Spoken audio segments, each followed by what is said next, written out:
after that, I'm happy I'm a land animal. I'm happy I dwell on land. I wish I could swim. But I can splash, that's enough. Yep. And float.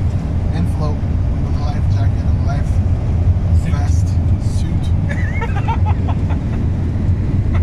Thank you, Lord, for making me a man of the soil. Lake dwellers, you. I loved it. I love the lake. It's good. The water on the rocks. I like that peaceful sound. It's awesome. The best. Now we're heading home.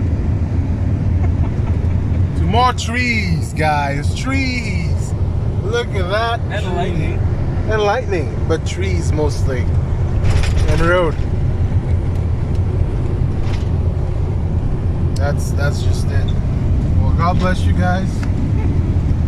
It's always nice to go together with brethren to believe in God and just spend some time away from chaos.